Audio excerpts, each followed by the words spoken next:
Hey there, stringers. Matt from Midwest Lacrosse Company and Midwest Lacrosse Strings on Instagram. Here today to talk to you about doing the sidewalls of a Warrior Nemesis Lyte goalie stick.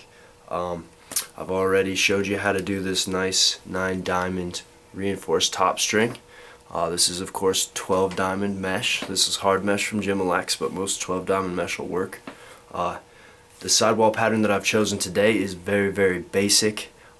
It doesn't give you too much crazy channel. It's only going to give you enough channel to throw a nice clean pass every single time. I'm stringing this stick for a youngster, I believe either an 8th grader or a freshman in high school, girl goalie. So the goal of this pocket is to be nice and deep, give you plenty of control on the ball, but also to just have a super clean release, so it's very easy to throw for a smaller player who maybe doesn't have as much arm and wrist strength to make a whippier stick work. So that's how we're going to do it today. We use special interlocks and hanging special interlocks and hanging mesh pieces as well to create the pocket right in the middle.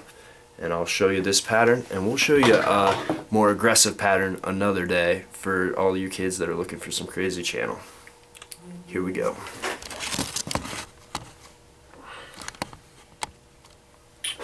So first we have our sidewall string. It needs to be at least, I believe, 3 feet long, nice long arm's length. We go ahead and we find, it looks like I went through the same hole because it's plenty big. So I started out in this hole, and something a little different that you can do to jump straight into special interlocks in the first sidewall hole is you take this string and you pop it up through that last top string mesh hole, that last 9-diamond one, and you pop it out through to the back like so, and then you find your first hanging 12-diamond row. That's the row you string through. You go through the back of it, and then you go all the way down to this hole right here. We're trying to pull the top tight just like we do on a regular stick, so that we don't have any hitting off the plastic whip type issues. And I like to pull this guy out from under there for aesthetic purposes only. Alright, and then we go down through this next guy, making sure we're getting the top nice and tight.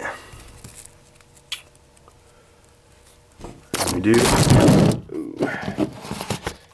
My apologies. Let's keep rolling though. So we've got a special interlock there in the second hole,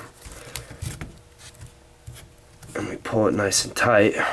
Now we're going to leave one hanging because we got this nice gap here between the sidewall holes. So we'll go through the back of the next 2 pieces of mesh, go through the outside of the sidewall, and we go back up through the mesh to create that special interlock that I've been showing you guys on a lot of different videos. It's my favorite interlock. It's very easy to turn a floater into an interlock. That's why I like it so much, and it holds the mesh right where you want it. Alright, we're going to leave another floater. So we're going to go through 2 of the 12-diamond rows again. This time though, I'm going to show you how to do what's called a knotted special interlock, because I want the pocket to lock down right there. As you can see over on this side, there's a knot right there. That's what we're going to do on this side real quick. So we go through the outside of the stick, and we come up, and instead of coming over like we normally would, we actually come underneath and back around, and we create a knot like that. So to pull it tight, I pull that part first, and then that part right there. Just a nice easy knot, and then we've completed our interlock. So this is a knotted SI, just like that, easy enough. Okay, now it looks like we left another one hanging because we wanted our pocket to bunch right here.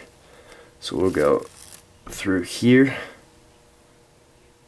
and then through the next one, because I wanted to leave one hanging. Let me adjust the camera height real quick, guys, since we're getting closer to the bottom. It'll That'll be easier for everyone to see. Alright, now, so I've got these two, and I just want to interlock the second one. Leave the other guy floating. No need to do a stacked interlock if you don't want. This will just give the pocket a little more freedom to get a little bit deeper at those points.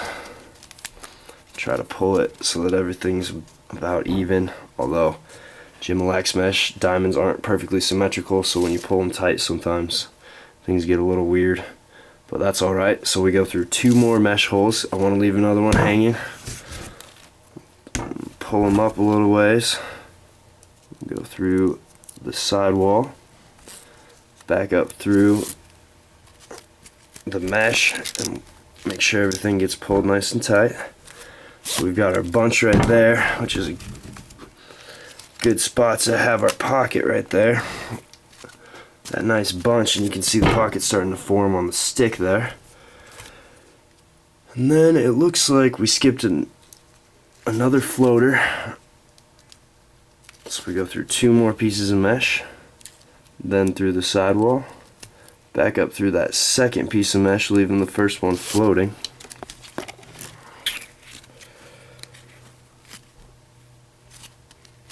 And then we want to have it a little bit tighter down at the bottom to just let the throat finish off cleanly.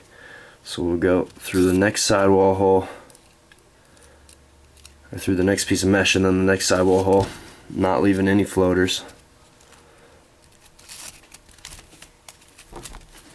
And then for that last one, we're just going to leave it floating since we just locked it down right there. And then this is a nice way to finish these off so you don't have to tie a big crazy knot. You come down through it once, then you go back around through it again so that the string kind of catches on itself, and you don't have to worry too much about it popping through on a hard shot or anything like that, because that will happen with small knots and big holes. Alright, and we'll tie it off as always with the double lock, or the double loop, excuse me. Pull it tight, and then we need to punch our pocket out a little bit. This mesh is a little bit rough because it's the hard stuff, but once we get that stretched out, and I'll pound it some more and it'll get stretched out a little bit nicer, but you can see you just have a nice clean deep pocket. You have just enough channel to control the ball. Believe me, kids, that is enough channel to control the ball.